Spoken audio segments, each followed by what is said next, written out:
আমাদের চ্যানেল 24/9 এর প্রতিনিধিরা পৌঁছে গিয়েছিল নদিয়া জেলার চাকদহ থানার অন্তর্গত ভাগীরথী গঙ্গার তীরে অগ্নিশ্বরী মন্দিরে। সেখানে গিয়ে শুনতে পেল মায়ের অদ্ভুত আশ্চর্যের কথা। সেখানকার পুরোহিত জানান যে 100 দিনের কাজ করতে করতেই হঠাৎ তারা একটি জঙ্গলের মধ্যে একটি ছবি পায়। সেই ছবিটি গাছে স্থানীয় বাসিন্দারা টাঙিয়ে রাখে।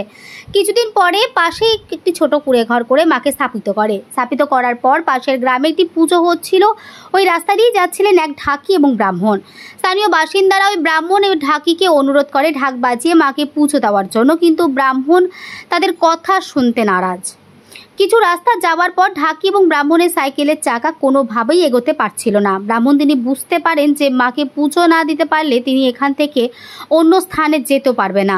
তারপর তিনি মায়ের কাছে আসেন এবং মায়ের কাছে এসে ক্ষমা চেয়ে মাকে ঢাক বাজিয়ে পুজো করেন। তারপর থেকে মায়ের কাছে যে যা চায় মা কাউকে ফেরান না। স্থানীয় বাসিন্দারা আমাদের সংবাদ মাধ্যমকে জানিয়েছেন তারা তাদের কুড়েঘর থেকে এখন মা অগ্নিশ্বরী ও বাবা ভোলানাথের পাকা জোড়া মন্দির তৈরি করা হয়েছে ও বড় মূর্তি স্থাপন করা হয়েছে। সব মায়ের ভক্তদের সাহায্য এবং মায়ের সমস্ত অলংকার সোনার। স্থানীয় বাসিন্দারা জানান যে সকল ভক্ত মায়ের কাছে ভক্তির সাথে যা চায় মা তার ইচ্ছে পূরণ করে। এবং তারা আমাদেরকে এও জানিয়েছেন শুধু কৌশিকী অমাবস্যা নয়, প্রত্যেক মহালয়া ও মায়ের বার্ষিকী পুজো অসংখ্য ভক্তরা আসেন এই দিনে। নদিয়া থেকে আকাশ দাসের রিপোর্ট, চ্যানেল 24 নাও, সত্য কথা সবার আগে। নমস্কার, আমি আকাশ, আপনারা দেখছেন এই মুহূর্তে চ্যানেল 24 নাও। আমরা এই মুহূর্তে উপস্থিত হয়েছি নদিয়া জেলার চাকদহ থানার অন্তর্গত মা অগ্নিশ্বরীর মন্দিরে। এখানে এসে আমরা যেটা দেখছি যে মানুষের ঢল চোখে পড়ার মতো। এই মুহূর্তে পেয়ে গেছি আমরা আমাদের এই মন্দির কমিটির যে পুরোহিত রয়েছেন তার কাছ থেকে এই মায়ের কিছু তথ্য আমরা জেনে নেব।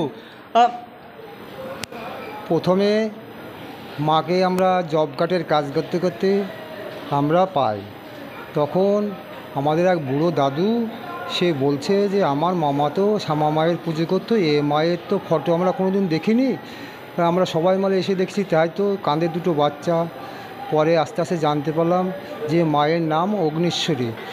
এইবার আমরা 5-7 জনা মিলে একটা নদীর ধারে এবার মাটি তুলে ঘর করে কারোর কাছে ভিক্ষে করে আমরা সেই ঘরটাকে করি। তারপরে মায়ের ওই ফটোটা গাছে ঝুলিয়ে রাখতাম, রেখে তাতে অনেক লোক পুজো করতো, কিছু পয়সা পড়তো, হয়তো বাচ্চারা কুড়িয়ে নিত, আমরা হাতে ঠিকমতো পেতাম না। তারপরে ওই ঘর তৈরি করে ধার দিনা করে আমরা ওই ঘরে মাকে বসাই। তারপর আস্তে আস্তে দেখি মায়ের মা খুব জাগ্রত, এবং স্বপ্নও আমি দেখেছি যে মা ওই ঘরে ঢুকেছে, সেই রকম দর্শনধারী মা। এইবার ওইখানে যে যা মানসা করে সবাই উত্তীর্ণ হয়। আমাদের এই মন্দিরে যে যেমন মানসা উত্তীর্ণ হয়েছে সেইভাবে মাকে দান করেছে। কেউ জেনারেটর দান করেছে, কেউ ফ্যান দান করেছে, কেউ মায়ের বাসনকোসন দান করেছে। যা খুশি সেই রকমভাবে পুজো করছে। আমরা তো জানি না যে কীভাবে তারা মানসা করে। যখন মানসা উত্তীর্ণ হয় তখন এসে ওরা বলে, তখন ওরা দেয়, সেটা চোখে দেখতে পাই। পুজো করি, এটা মায়ের অনেক ঘটনা আছে। তো একদিন ছোট মন্দির ছিল, ওখানে পুজো হচ্ছিল। তো এক ঢাকি আর এক ব্রাহ্মণ পাশের গ্রামে পুজো করতে যাচ্ছিল।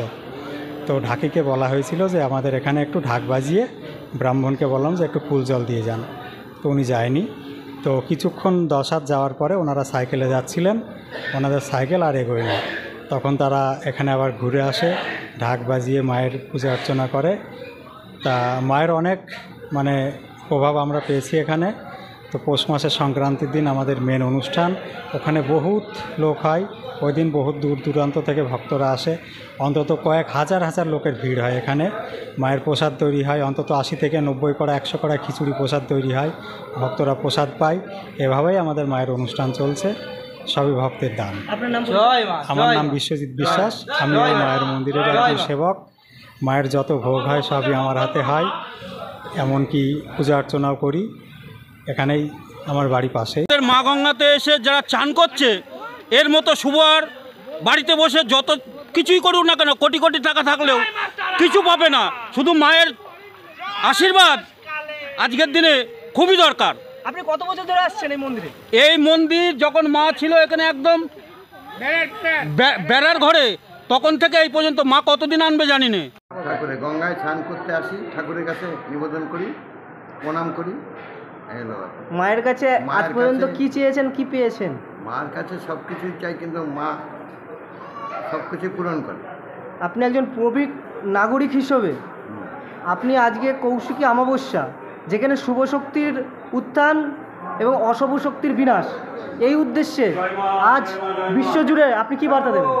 আমি সব মানে মায়ের কাছে সবসময় ইয়েতে কৌশিকে যেতাম, ওই যে তারাপীঠে, কিন্তু এইবার যেতে পারিনি, বয়স হয়ে গেছে, এর জন্য যেতে পারি। মায়ের কাছে সবসময় আমি মায়ের কাছে আসি, গঙ্গায় স্নান করি। আপনার নাম পরিচয়? হ্যাঁ, আপনার নাম পরিচয়? আমার নাম শম্ভু পাল, আমি চাকদা সুভাষনগর বাড়ি। ঠিক আছে।